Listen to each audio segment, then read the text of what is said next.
Super excited for another episode of Capital POV. We are joined by the 59th Mayor of Ottawa, and hopefully he'll be the Mayor of Ottawa again after this upcoming election, Mark Sutcliffe. Mark, how are you today? I'm doing great, Zach. How are you? I'm not bad. Now, this is the first time I've interviewed somebody who knows a lot more about being on camera than I do, so it's a little nerve-wracking, but I think hopefully it will go okay. It is funny, Zach, because I'm used to sitting from my career, right? I'm used to sitting in that chair asking the questions, right? So it's still a bit of an adjustment for me to be the person being interviewed instead of the person, asking the tough questions. Well said. And you know what? It's funny because being on the hot seat, which I guess is what you're in today, is something you must have grown accustomed to as mayor.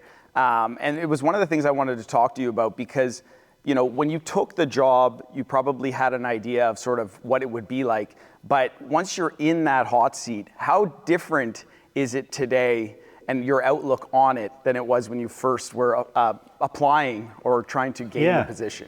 That's a good question. I mean, first of all, it's been a lot of fun and it's been the greatest honor of my life to be the mayor of my hometown. I grew up in Ottawa. I was born here. I've never lived anywhere else. I love this city. I love the people of Ottawa, and the opportunity to serve the community this way is truly a privilege and an honor. I think the job has been similar to what I expected. I mean, I was never in politics before, but I was close to it, right? I was, as a journalist and as a business person and as someone who followed city politics closely, I kind of had an idea of what was involved. But then there are parts of it that you can't possibly know until you go through the experience yourself. And I would, I know you're a big sports fan. I would compare it a little bit to the difference between being a spectator and actually being on the ice in a hockey game, right? You can be in the audience and think you know what it's like to be on the ice, but you don't know until you're actually on the ice, right? So that makes sense. it is different, and it is a challenging job. And I like challenges. I like solving puzzles and fixing things and solving problems, but it's a challenging job, but it's also a very gratifying job, and I get to connect with the community in so many ways and meet the people of Ottawa, so it's a great privilege. Yeah, I love that. It's interesting, one of the comments you made there of sort of being in business and then coming into the political world. People tell me all the time I would never last a day in politics, and I take offense to that. But at the same time, I think it's my approach. I'm very outgoing, but I'm also pushing things quite quickly in my business. I want things to happen quickly, and if they don't happen quickly, it's not always a good day for everybody. And I think in politics, things probably take a lot of time, as they do in business, but how challenging was it to step out of a business mindset where you are in control and you're managing and building a business into politics where you have to gain everybody's vote and opinion? Everyone's opinion matters a lot more than it does when you are the figurehead of a business and steering the ship alone, let's say. So a couple things, Zach. First of all, it's interesting because I think any of these jobs in elected office, I think you can look at it through the lens of politics, and it is politics. I'm a politician now, and I have to get you. I don't think of myself as a politician, but I have to get used to that I'm an elected official representing my community. But I think you can also look at it through the lens of community service, right? That this is like being the chair of a board or volunteering for an organization in the community where you're going to spend a certain amount of time contributing, trying to make things better, and then you're going to hand it off to somebody else. And I think when you look at, especially in this age of very polarizing politics in the world, when you look at it through the lens of politics, you're going to see all of the noise and the rhetoric and the tension and the fighting and all of that. When you look at it through the lens of community service, you're going to see all of you're just going to have a mindset of, hey, we're here to contribute, we're here to make things happen, we're here to make the city better, we're here to contribute to the growth of our economy, to make the city stronger. So you have to choose your mindset, right, when you're looking at the job. But the other thing I would say is, in business, as you say, you get to be the decision maker. You get to say, okay, here's what we're going to do. But I think in most businesses, and certainly the approach I took in business and in other leadership roles when I was the chair of the board of the Board of Trade or United Way Ottawa or other organizations, you want to bring people along. You want there to be consensus. You want people to buy into whatever you're doing, right? So even you with your business, other people who own small businesses in the city, you want the team on board before you move forward. So in that sense, it's not that different that you want to build, and that's what I've been trying to do the last 4 years, is to build consensus in the community and around the city council table before we move forward with a decision. And it seems like you've done a great job with that in terms of the budget. It's overwhelmingly, it's been supported almost every single time, to be honest. When you're meeting with councillors specifically, what are the types of things that you're trying to gain from them in terms of like, what are they looking for and how do you best balance what they need versus what everybody else needs? We're sitting here in the council chamber, and there's, yes. You can see all the seats around us, Zach. There's 24 city councilors plus me on city council. It's a big group because we have a big city, right? So Ottawa is 4.5 times the size of Toronto geographically. You can fit Toronto, Montreal, Vancouver, Edmonton, and Calgary inside Ottawa. That's how big our city is geographically. So these 24 city councilors represent very different parts of our community. Rural parts of the community, rural villages, suburban communities, strong suburban neighborhoods like Canada and Orleans, and the inner urban areas, places like Centre Point and Alta Vista, and then the downtown of Ottawa as well, and places like Vanier and the ByWard Market and Centretown.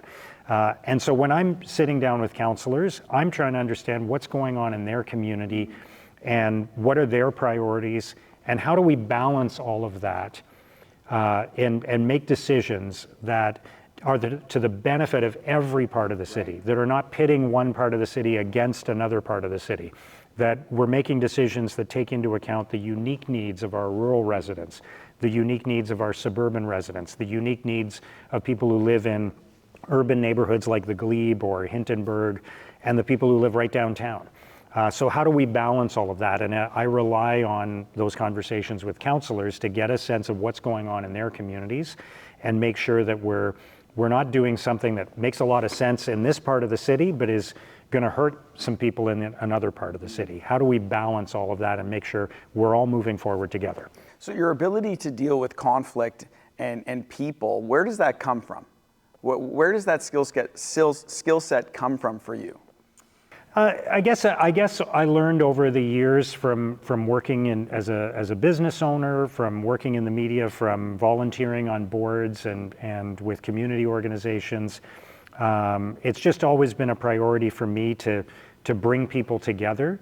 I always feel like we're stronger if we're moving together in unison rather than squabbling over things. And so I had a lot of board experience. I had a lot of business leadership experience, and I always felt if you can build consensus, you're more likely to be successful than if you've got 60% of people in agreement and 40% opposed. There's still going to be that resistance even if you're moving forward. Yes. So yeah, I guess just over the course of my career, I went through a lot of big decisions with different organizations I was involved in, and I developed that skill set. I want to switch gears for a second and sort of talk about you this morning have had 4 radio appearances before you're coming here. It's 8 o'clock in the morning. My day's basically just starting. Well, I was up early kind of prepping for this, but you come in here, I'm like, do you need some time? You're really like, no, I'm ready to get this going right away. Where does this energy come from, and how do you wake up every single day ready to tackle on a city's problems? Yeah, it's interesting. I'm really lucky. I'm healthy. I look after myself, but I've been very fortunate. I probably have good genes, but I've always had a lot of energy. I've always slept very well at night, so I don't get too stressed about things, and I don't wake up in the middle of the night worrying about things. I get a good night's sleep. I wake up early in the morning, and I always have a lot of energy. I never struggle to get out of bed in the morning. I'm always raring to go. I get up early, I go for a run or I do a workout, and then I get to work. And I've always had a lot of energy. And my friends and coworkers have always sort of teased me about the fact that, like, hey, you gotta like give us a break here. Because Mark, I know you can keep going here and have a 4-hour meeting without taking a break or a pause, but we're going to need a little reset here because we don't, we're not, and some of it maybe comes from the marathon running, the training that I do. I'm a long distance runner, and I think there's lessons that you get from that. But I've just always had a lot of energy and stamina, and I can, we have city council meetings here sometimes that go 8, 9, 10 hours, and I never leave my seat. And people ask me after, don't you have to go to the bathroom? Don't you need something to eat? Don't you need some water? But I've just always had that relentless energy. I don't know why. Yeah, and I think it's great. And it really is important for the city to have a leader like that, because I think Ottawa has so much potential and we're starting to reach it even more and more. And I think you're a big part of that. And I think it takes leadership from somebody who has those same values that Ottawa does. And I think you definitely have those. When it comes to marathon running, I was listening to something that you were on previously, and you sort of talked about how it's breaking it up into increments and sort of getting to that finish line. I would assume that you take a lot of those similar sort of ideas into politics and into this. Can you kind of touch on what it's like to sort of break things down and sort of reach a goal like you have in marathons and here? Yeah, I think this is really important. And before I was doing this, I was coaching entrepreneurs and CEOs. That was the work I was doing immediately before running for mayor. And I used to talk about this kind of stuff because I've learned a lot through marathon running. If you decide you want to run a marathon, or anybody watching wants to run a marathon, you don't get up and run a marathon the next day. You start training, and you start with, my daughter is 14 and she's planning to run the 10K at the Army Run in September. And she started out by running 2 kilometers, and then she ran 2.5, and now she's up to 3 kilometers. And over the course of the coming weeks, she's going to build up her endurance and stamina and be able to run a 10K. That's how you do it. You do it incrementally, you do it one step at a time. And that's the approach I bring to all of the work that I've done, including this job, because the challenges can be very daunting, right? So again, the idea of I'm going to run 42.2 kilometers, that seems impossible. But if you break it down, it becomes more achievable. And when you look at a city like Ottawa, the problems of a big city in Canada, in North America, are significant. We're dealing with issues like homelessness and the toxic drug crisis and public safety, and our paramedic service has had some challenges, fortunately in a much better place now. We're dealing with mental health issues. We're trying to build more homes as quickly as possible. These are all very daunting challenges, but you just have to approach them one step at a time. So let's use homelessness as an example. Please, 2030. Huge, yeah. There's the homeless population in Ottawa, like other cities, has grown significantly. It is a daunting challenge, and there are no easy answers. Absolutely. If there were easy answers, we would have done it already, right? We would have solved this. It's complex, it's complicated. But I set a target of ending youth homelessness in Ottawa by 2030. I worked with the agencies in the community who are close to this work, and they said that was an ambitious goal, but an achievable goal if we got everybody working together. So we're not solving all of homelessness all at once. We're taking one part of the equation, one very, very significant part of it, and we're tackling that first. And so if we're able to end youth homelessness by 2030, 2 things will happen. Number one, it will be amazing that there's no young people in our community experiencing chronic homelessness any longer. But number 2, we will have mobilized the community to achieve a goal, and they will have achieved it. And then they'll be feeling like, hey, we just did that, what's next? How do we keep this team together and keep going? So let's move on to the next part of homelessness. What's the next segment that we can tackle and resolve together? And that's how you solve a big, daunting problem. You break it down into pieces, you do them one at a time, you get everybody working together, you set achievable goals, you hit those goals, and that you build momentum and you empower people to go to the next level. And how do you galvanize your team and the community to stay on track and believe in something like that when there are so many naysayers around, or people that's, as you mentioned, saying, well, maybe that's a little too far-fetched, or it's pie in the sky type of idea. How do you keep everybody focused and on task during difficult, I guess, outside pressure? Well, the first thing I would say is I ignore all of that noise. I don't go on social media. I don't read all of the feedback. I have a job to do. I know what that job is, and so I stay focused on doing the work and being in the community and hearing feedback directly from people, not through a vehicle like social media, which is nasty and toxic, but by being out in the community and hearing directly from the residents of Ottawa. So I tune all of that out, and I encourage other people to do that too, because social media is not the real world. Yeah. And frankly, in politics, in business, in anything you do in life, there are always going to be people who say, oh, that's not possible, or you're going about it the wrong way, or that's not the goal you should be pursuing. There's always going to be critics. But I've said this a few times. I feel very strongly about that. I remember Evan Solomon, who's the minister for AI, the federal minister, and a former journalist as well.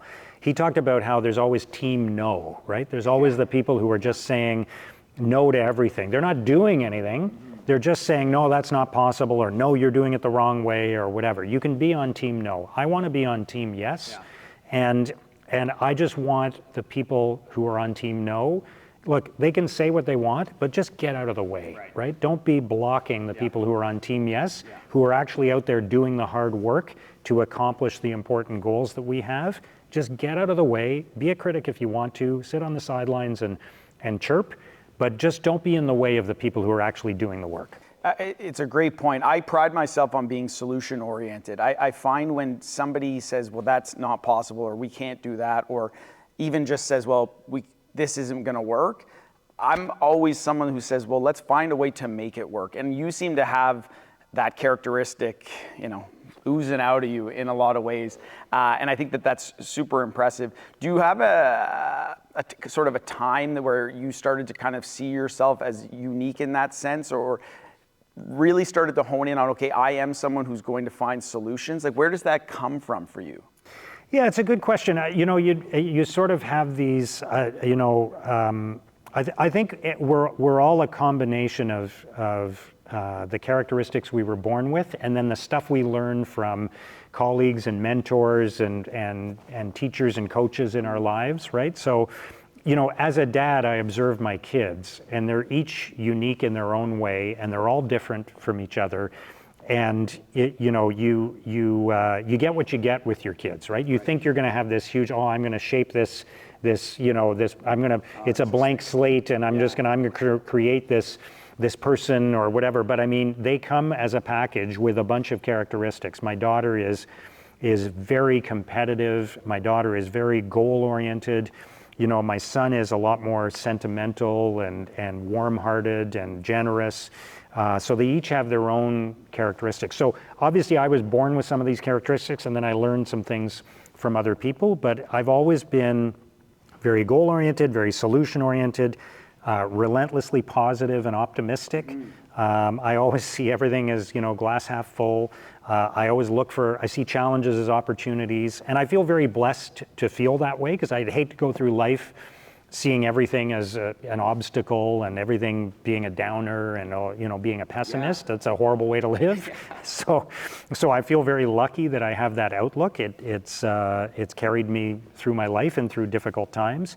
But I've just never been one to be discouraged by obstacles or the idea that you can't do something. And I don't get caught up in reacting emotionally to things. I stay very practical, and I just focus on getting the job done. It's interesting. Another interview that you did that I was listening to, you talked about how earlier on in when you were investing, let's say, you were more risk adverse, and you learned a lot more along the way, and you became more confident in sort of taking on more risk.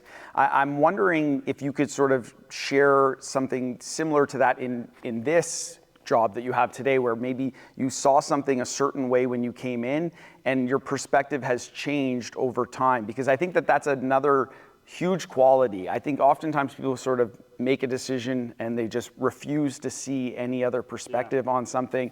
But I think part of growing is being open to sort of realizing, okay, maybe the way I was doing it isn't always the best way to do something. And I'm just wondering if you had something similar to that maybe would work in this setting. Yeah, it's interesting because my parents were very risk averse, and I think they were shaped by the circumstances of of growing up. They were both born in the 1930s, and they, so it was a time of economic stress and anxiety, the Depression, and then they lived through the Second World War, and then they both immigrated to Canada, which, by the way, that's risk taking. Absolutely. Moving to starting over in a brand new country, that's risk taking. Yes. But otherwise, they were risk averse because they grew up in circumstances where there was scarcity and so that shaped my childhood, and I remember feeling that sort of, I inherited that aversion for risk from them, and but then I started doing things in business, and I realized you have to take a lot of shots if you're going to score any goals, right? And it's okay to miss, because the more shots you take, the more chances you have of being successful. And so I try to apply that to this environment. Politics can be a very risk-averse environment because you're always worried, like, if you do something well, it gets a little bit of attention. If something goes wrong, or if you try something and it fails, it gets a lot of attention, right? So there is a tendency in politics to play more defense than offense. But I decided, I'm here for a good time, not a long time. I'm not going to be here forever. And it's amazing how quickly it goes by. So you've got to pick a few things that you want to get done in the short time you're going to be in this role, and work really hard to get them done. And I think setting goals and talking publicly about those goals is one of the ways that I have taken risk in this job. Absolutely. Because I said, again, we set a goal, we're going to end youth homelessness by 2030. There were a few people saying to me, well, why don't you just say we're working towards ending youth homelessness, or we're going to do everything we can to end youth homelessness. By putting a deadline on it, you're setting yourself up to sort of take a lot of we heat might if not, you don't hit we it. might not hit that goal. It's possible that we won't. I think we're going to, but it's possible that we won't. I'll tell you one thing, though. I always say, and this again was something that I talked about when I was coaching and doing some public speaking around business, like, if you're, if you set out to run 10K, if you're not a runner at all, you set out to run 10K. If you are trying to lose some weight, you say I want to lose 10 pounds. If you only end up running 8K, or you only end up losing 7 pounds, you could say, oh, geez, I missed my goal, I failed. But you still lost 7 pounds. You still ran 8K when you didn't have that before, right? So if we end youth homelessness, I think we're going to do it. Like, I really believe we're going to do it.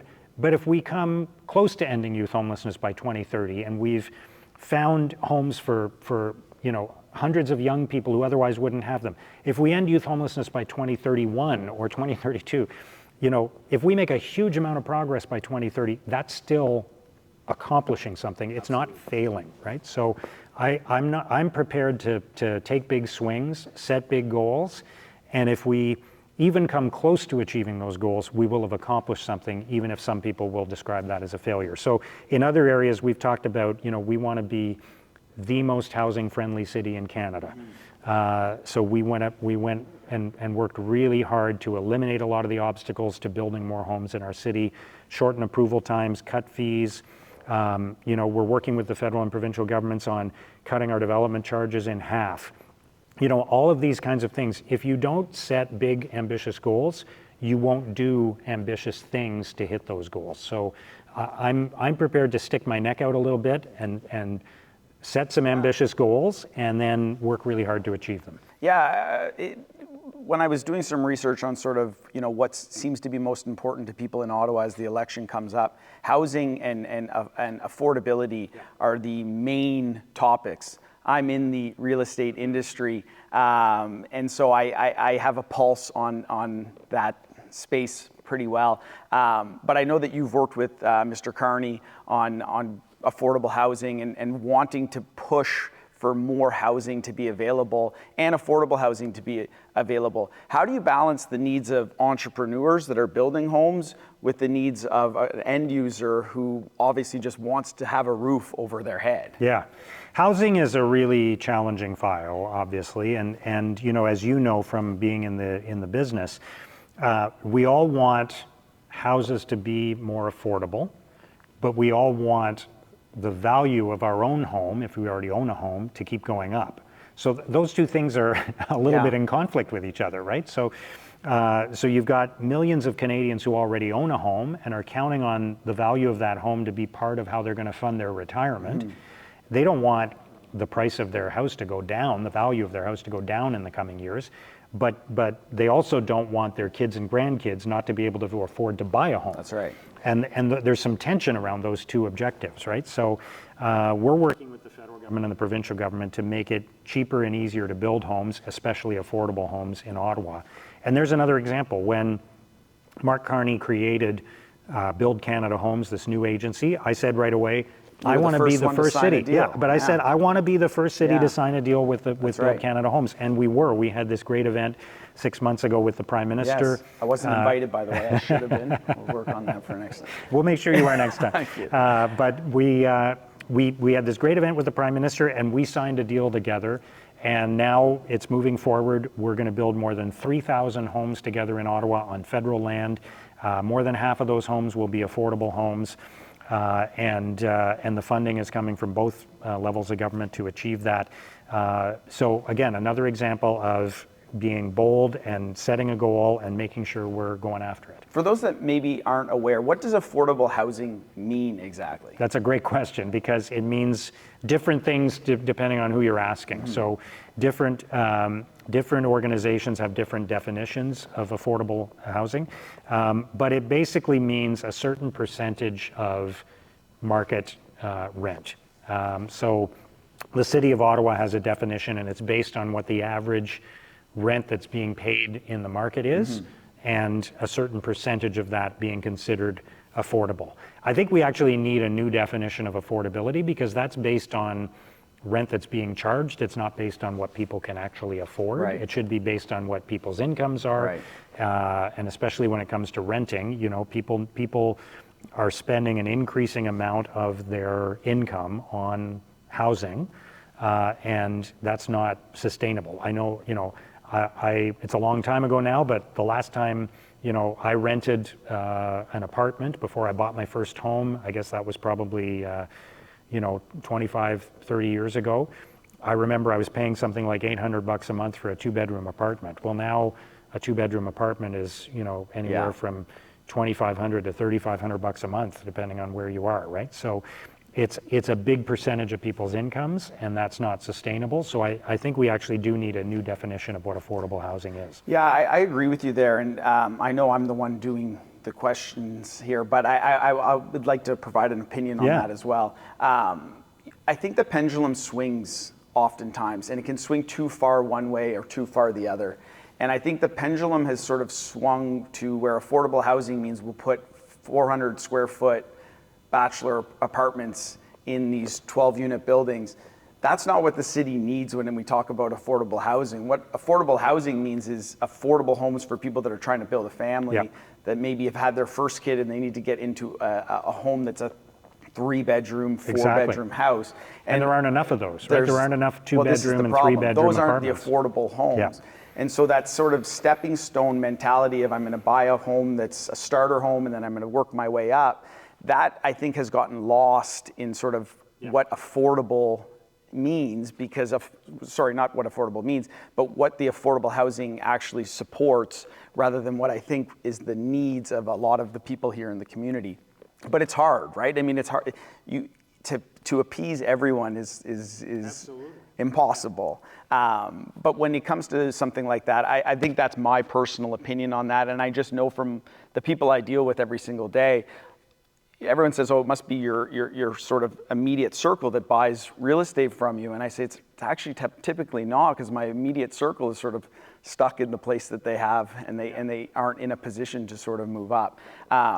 So yeah, that's one of the areas where I think affordable housing is a great initiative and the concept is great, but I think overall it does need to be changed to make it a little bit more effective for what is actually needed today. Yeah, it's clear that we're working on it and we're making things better in the city, but it's clear that if you go back a few years, the market was not producing what people needed, right? So people talk about the missing middle, people talk about the lack of homes that are appropriate for families. There was this dynamic where, a lot of condos were being built and not a lot of single family homes, right? And where the market was producing housing. So from the perspective of the number of units that were being started every year, that was a decent number, but it wasn't necessarily what the community needed. And we've got to have better alignment between those things. Yeah, I completely agree. I think another sort of major change, and I think it was brought on post-COVID, is it seems like a lot of the developers are switching to purpose-built rentals, and they're not actually starting as many projects that are for an end user. And I think a lot of that has to do with just the costs and currently what the market can take. I don't necessarily know if that's something that falls within your job, but I have sort of sounded that alarm to people and said, if everyone ends up just renting, that doesn't get them any closer to home ownership either. So it's a very, it's very difficult to balance these things. It's a complex issue, but we're making progress. Absolutely. And the number one thing I want is just to make it as easy as possible for people to build homes in our community, and we eliminated 13 different studies that builders used to have to do before they could even start their project. We narrowed the scope of another 13 studies. We eliminated a whole bunch of obstacles. We reduced and deferred some of the fees that people have to pay to make the financial side of it easier for them. And again, we're working with the federal and provincial governments on cutting our development charges in half in order to make it cheaper to build homes, and hoping that counting on the developers to pass those costs on to their customers. That's a question I have for you. When we say counting on the developers, is there anything that is done to sort of maintain that expectation? How does that work? That's something it's very foreign to me. Yeah, we work with the Greater Ottawa Home Builders Association. They're a great group that represents all the major builders in Ottawa, and they've basically committed to us that if we cut development charges, that they'll make sure that those savings are passed on to the people who are buying the homes. That's incredible. Which, I think will be great. That's incredible. Yeah.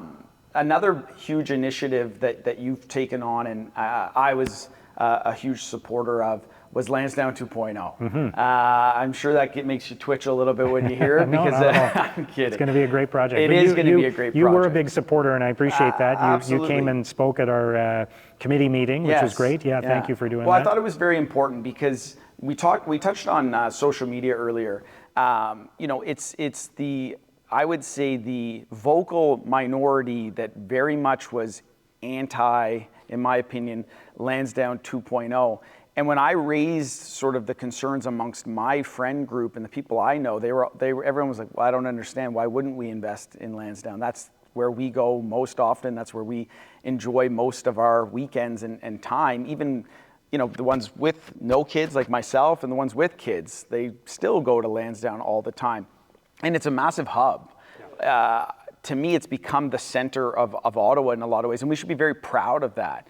And I've visited certain communities. I was just in Madison, Wisconsin, which is probably not in the top 50 cities that someone would think about in the States. No offense to anyone who's watching from Madison, Wisconsin, although I doubt there's very many people from there. But I went down to that waterfront, and we were having the greatest time. It was so vibrant. It was so much fun. And somebody said to me, well, what would you compare it to? I said, the only real comparison I could think of was Lansdowne. I mean, there's the water nearby.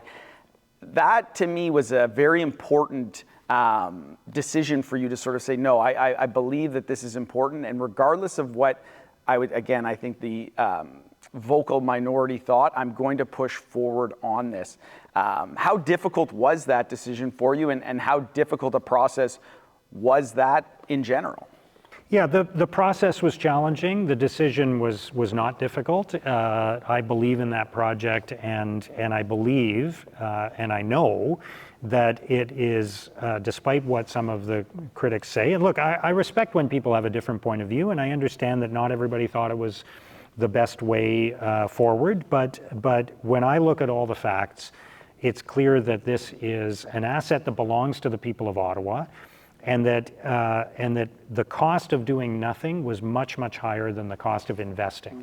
And if you want another example of that, look at 24 Sussex Drive, right? Yeah. So for decades, they let it go. No sitting prime minister wanted any money going towards the house that they were living in, because that was bad politics. It was perceived as, oh, you're fixing up you're taking taxpayers' money, you're fixing up your home, and you're wasting money. It's a shame that people react that way, because again, 24 Sussex belongs to the people of Canada. It doesn't belong to the Prime Minister.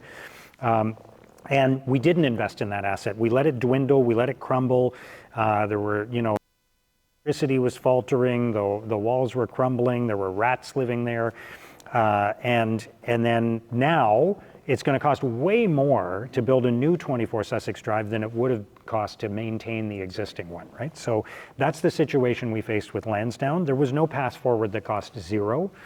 And the thing that I keep pointing out to people, you often hear the overall price tag for Lansdowne Park being $400 million, and people treat that as though that's the cost to taxpayers, but it's not the cost to taxpayers. When we invest in assets in the city, we build, we're building a new community center and recreation center in Riverside South. We're building a new downtown public library next to LeBreton Flats. We build new libraries, we build new recreation spaces, community centers, swimming pools, hockey rinks. When we do that as a community, the city normally pays 100% of the cost of doing that. We make those investments because they're great for the community, and we pay 100%. At Lansdowne Park, we're only paying about a third of the cost. Right. The other 2/3 is being paid by the revenues that we're generating on the site, including we sold the air rights to a developer to build 2 towers on the site. Mm-hmm. So that's money that's being generated on the site that's going back into covering the costs of the project. So instead of it costing $400 million to taxpayers, it's costing about $130 million to taxpayers, but we're getting $400 million worth of value. Imagine if we could do that with all of the projects we do in the city, right? Where instead of paying $50 million to build a new arena for kids to play hockey in, we only pay $15 million, and the other $35 million is paid for through revenue we generate on the site. We don't normally do it that way, but in the case of Lansdowne, we are doing it that way, and it's actually saving taxpayers money in the long run. Plus, look at all the potential that creates. First of all, let's go back to what Lansdowne was 15 years ago. Big empty parking lot, the south side stands were condemned, the arena was falling apart. We're using porta potties instead of normal public washrooms on the north side. It was deteriorating. It was a 50-year-old, almost 60-year-old facility, and it showed its age. Now, it is a huge hub for the city. There's a farmer's market, a Christmas market, there's outdoor events. We bring international events there. We've hosted international soccer matches, volleyball, basketball, curling, figure skating. And it is a huge destination for Ottawa residents. There's the theater, the restaurants, there's a skateboard park, there's green space, there's all these amenities for residents and for visitors to our city. And when we finish this new event center and we replace the north side stands, we're going to be able to attract even more events going forward. The Grey Cup, the World Junior Hockey Championships, international curling, ice, figure skating, volleyball, basketball, all of these kinds of events that are going to bring visitors to our city, bring tourists to Ottawa, and be great attractions for our city. So there's a huge amount of upside there, in addition to it being a very responsible way to invest our money. It's interesting. The BIA for the community was against Lansdowne 1.0 and completely in favor of Lansdowne 2.0. There's a reason for that, because they originally thought that it would hurt businesses around the glebe. All it did was help businesses around the glebe. And I think that was that to me was the perfect example of sort of why you would want to continue to invest in it, and why any part of the city should look at it as an opportunity. If they can bring more people to their community, it's a good thing. And I think the Glebe is very fortunate in a lot of ways for having Lansdowne there. And I do understand traffic is never easy for people, and change is sometimes hard and scary.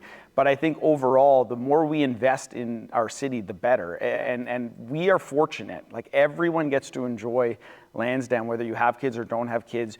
It's not like a rec facility that's in Barrhaven that's very important for families, but it's less used by some other groups. You can be any age and you go to Lansdowne. Absolutely. It is so It's important. a destination for everyone. Exactly. And you make a great point, Zach, because what's the conversation we've been having for 30 years about our NHL arena, the Canadian Tire Centre? This was my right? next topic. The conversation we've been having is we wish that was downtown. 100%. Right? So imagine if we had a football stadium and a smaller event center of 7,000 or 8,000 capacity in Barrhaven or Orleans. Everybody would be saying, we wish that was more centrally located. Well, in this case, it actually is more centrally located. It's in the Glebe, not far from downtown. And it's a gathering point for everybody from across the city. It's right by the Rideau Canal. It may not be in the perfect location. It's not on the light rail line, for example. So there's always a reason to say, oh, well, it's not perfect. It can be, challenging with traffic sometimes, but for most of the people who use it, like the Red Blacks and the 67s, your OC Transpo ticket is included in your ticket price, so you can ride public transit for free on a game day. There's shuttle buses, there are other ways of getting there. But we have this great downtown facility that's bringing 4 million people to the site every year. The projections show with these improvements, it'll get to 5 million people. That's exactly the kind of thing we want in our city. It's great for quality of life. It makes the center of the city vibrant. That's the kind of thing we would be trying to do if it didn't already exist, right? So there you go. Yeah, and it's more condensed, so it's more realistic to think that we can continue to maintain it versus, let's say, the ByWard Market. The ByWard Market, to me, is somewhere where I used to go all the time when I was younger, and I stopped going. If I'm being completely honest, I haven't went as much. I've been down a few times for some specific events, but it's taking a lot of negative, I would say, comments of late, especially over the last few years. And I know that that's something that you've been working hard at. First of all, I guess I would like to know sort of what do you think is the biggest need with the ByWard Market? What do we have to tackle first? And then also, what is the goal, the ultimate goal that you would like to see with the ByWard Market? Yeah. So first of all, like many Ottawa residents, I have a deep connection to the ByWard Market. You were just talking about how you used to go there when you were younger. I think, everybody has memories of going to the ByWard Market for, going out for drinks with their friends, going to a restaurant, celebrating a birthday, whatever, going to see some music, some live music. I worked in the ByWard Market at a couple of different radio stations. Yes. Shea 106, where my first job in radio was in the market at that time. CFRA, where I worked for many years, was in the market. When we first started the Ottawa Business Journal, our office was in the market. So I worked in the market a lot, and I spent a lot of time in the market as a young adult and then with my family. So it's a big part of our history. It's celebrating its 200th anniversary next year after Ottawa's 200th birthday. The good news is positive things are happening in the market. So if you go back to 5 years ago, we were in the heart of COVID. Very few people were going to the market. And the other thing that was going on was the toxic drug crisis and mental health challenges were rising. They were much more visible in the market than in other parts of the city. And they were much more visible because fewer people were going to the market. So those challenges were on display for everybody. Now we've seen some investment that's happened in the ByWard Market, some work that's been done on a number of different fronts. We have more outreach workers who are helping the most vulnerable. We have more agencies that are providing solutions, including supportive housing to help people who are suffering. We have more police presence in the ByWard Market from a public safety perspective. We opened a little police station to serve the ByWard Market, which has worked out really well. Businesses are opening, new restaurants. The folks at Live Nation are opening this new concert hall, History Ottawa, in a couple of months from now, less than that, which is going to be great for the market in the old Chapters location. A local company has purchased the old Bay building. You know, when the Bay went out of business, people said, "Oh my God, this building in downtown Ottawa across from the Rideau Centre, it's just going to sit there and be empty for years. Nobody's going to do anything with it. This is going to be a blight. It's going to be a problem." And it turns out somebody was really excited about acquiring that property, and they have plans to build a significant development there that will include housing and potentially a hotel as well. So people are investing in the ByWard Market. We saw visitor traffic to the market increase by 50% in 2025 over 2024, and it's back above 2019 levels. So more people are going to the market now than before the pandemic. And the City of Ottawa is going to be investing in the next 5 years in the ByWard Market as well. So I'll just share a couple of examples. You know where the Ottawa sign is in the market on York Street? There's a lane of traffic, and then there's this sort of section in the middle where people can park, and then there's another lane of traffic.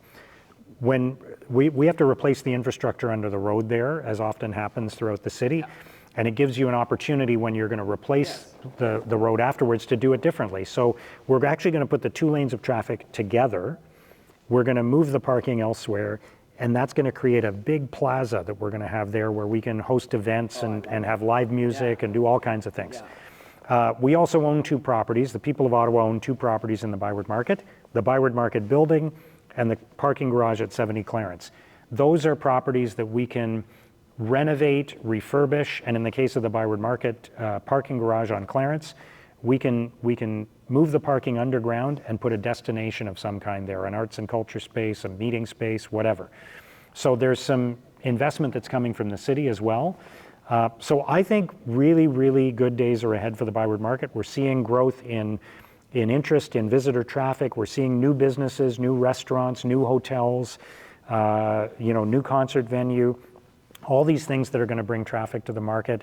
People are getting excited about the market again. We're not all the way there, and we need to tackle the homelessness issue, the mental health crisis, the toxic drug crisis. We need to continue to solve those challenges by building more supportive housing, by building more supports and more resources for the people affected. We're doing all of those things at the same time, and I think in a couple of years, you're going to see the ByWard Market the way it used to be. That's amazing. And it's a great goal, and I didn't realize that the numbers had increased like that. That's quite impressive, actually. Okay, so let's go to an easy one then. LeBreton Flats.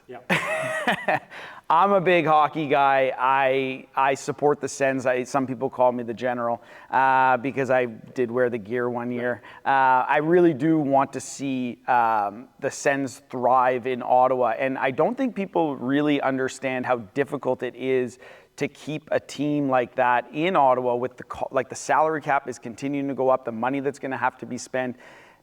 There's an opportunity. Like, to me, it's so clear. It's so right there. Like that is where the rink belongs. That's like the development opportunity, the infrastructure that could put in place, the other resources that it could bring, the amenities. Like, there's so much there, and yet it still feels so far out. How frustrating is that for someone like yourself who is sort of a go-getter and saying, well, not sort of, you are a go-getter and you want to have these things done and built. And once you answer that part, the second part to that question I would love to know is do you think that we are on a path to have that rink there, and when ultimately do you think you would see that happening? I think we're on a path. Right now that's a path that's a process that's being driven by the Ottawa Senators and the National Capital Commission, and the City of Ottawa is not part of that right now. So I get asked about it a lot, but and I get updates from the Senators and from the NCC, but we're not part of the process at this stage. But why is that? Like, I don't really understand why the city wouldn't be part of it. Yeah, it's the NCC's land and it's the Senators' arena. So in Ottawa. Yeah, but until they work that out and come to us and say, here's the next step, Yeah. then, if you're thinking about, if you're thinking about buying a property and building something on that property, but you haven't finalized the deal yet, then you're not going to come and talk to the city of Ottawa about getting a building permit, right? So it's not at that stage yet. So we're waiting to hear from them on what the plan is and how we can support that plan. I wholeheartedly support the idea of the Ottawa Senators Arena being located downtown. I think we all agree we need it downtown. We want it to be downtown. It makes the most sense for it to be downtown. It's great for fans across the city. It's great for public transit. It's great for the future of downtown. It's great for the future of the Ottawa Senators. I think it's important to underline, though, that it's complicated, right? So I want to make sure, for example, if the Senators are moving to LeBreton Flats, that we have a plan for Canada, because the Canadian Tire Centre is a huge economic driver in Canada. We don't want the win for downtown and for it to be a loss for Canada. We want to figure out what are we going to do with the Canadian Tire Centre site in Canada so that it continues to be an economic driver for that part of the city. I also want to make sure, to me, in an ideal world, the arena would be right downtown. That option doesn't seem to be available right now, and the Senators are moving forward with LeBreton Flats, so I understand that. But I want to make sure that if we're creating a new entertainment destination and district on LeBreton Flats, that doesn't cause any harm to downtown and the ByWard Market, right? So there are businesses on Elgin Street. They don't want to lose out because now all of a sudden there's a whole bunch of new restaurants that are opening around the arena on LeBreton Flats, and there's less business for Elgin Street. So we have to do this in a way where everybody wins. We don't want to create winners and losers by bringing the arena to LeBreton Flats. We want everyone to win and benefit from it. So how do we make it happen in a way where it's a win for everybody? That's what I'm focused on. And I think that's part of your overall outlook is for the city. So you need to approach it that way, and it makes complete sense. Yeah. But we look forward to working with the Senators and the National Capital Commission when the time is right on moving this project forward, and I think it'll be great for the city. Okay, great. We only have a few minutes left, so I wanted to ask a couple of things, sort of actually give a few ideas as well to you. One of the things that I think right now that I'm seeing in the real estate market is that condos are really struggling to sell. And I think everything's a domino. And so when we make decisions of sort of, let's say, we're removing all Airbnb ability for people to purchase a condo and rent it out short term. Personally, I think that raised the prices of hotels because there's less competition, and now they sort of own that space. It's a monopoly again. And the condo market took a significant hit because a lot of the driving factor in purchasing a condo in a lot of areas is the ability to rent it out. Is that like would allowing Airbnbs again be something that you would be open to considering, and also is that something that is decided at this level, or is that outside of your control? So there's a couple of different levels of government involved in that, but I would say it's not something I've spent a lot of time on during the last 3.5 years.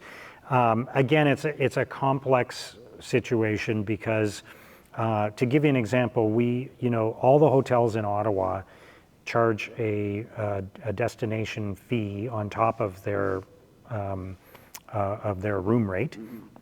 All of that money gets collected by Ottawa Tourism, and they invest that in tourism infrastructure, in marketing, in supporting events that bring more people to the city.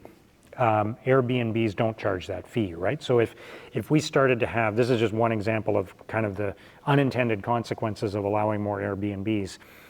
If we have more Airbnbs and fewer people are using hotel rooms, then we're collecting less money that's being reinvested into the economy to make Ottawa a stronger attraction.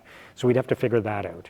I know that there are also residents who don't like, they live in a building and then their next door neighbor, it's a different tenant every weekend. and they feel like they're living next door to a hotel room, right? There's people who express concerns about that. So we got to find the right balance. Yeah, so the solution-oriented type that I am and you are, to me, it's if it's a new building, it says it's going to allow Airbnbs, then anyone purchasing in there knows that that's the case. If we needed to add some sort of tax on top of it or something that says like it goes back to the city, I think that would be great. And I also think like capping it on, you can only have one additional one, so it's not somebody buying 50, 20 and it turns into something you can't control. But if everyone had the opportunity, I think that helps stimulate the market. And I also believe that it helps the smaller, beginners who are trying to build wealth and build equity compete, because otherwise it's just, unless you can build your own building with 1,000 units, you can't really play in this space. And I think that that's a hard reality for people. And I think, again, it puts more money into the city, it puts more money into the communities, but it also is end users that are benefiting in some way. So I definitely think there's a balance there. Last question I have for you. I personally love the idea of having more attractions on waterfront. It's something that the city of Ottawa, I think right now is a little bit behind in, I would say. And it doesn't feel like the businesses that are on the water currently have any competition, so they don't really have to, I would say, add additional attractions or compete in a lot of ways. And I know that that's something, again, NCC, there's some of this stuff is out of your control, but for your overall vision for the city of Ottawa, would you like to see that be built up a little bit more? Totally. I totally agree with you. You go to other cities, and you see how they use the waterfront. It's unbelievable. They have boardwalks, they have restaurants, they have destinations and attractions. I've been to so many different places where the waterfront is a huge part of what the city has to offer. Tourism, essentially. Absolutely.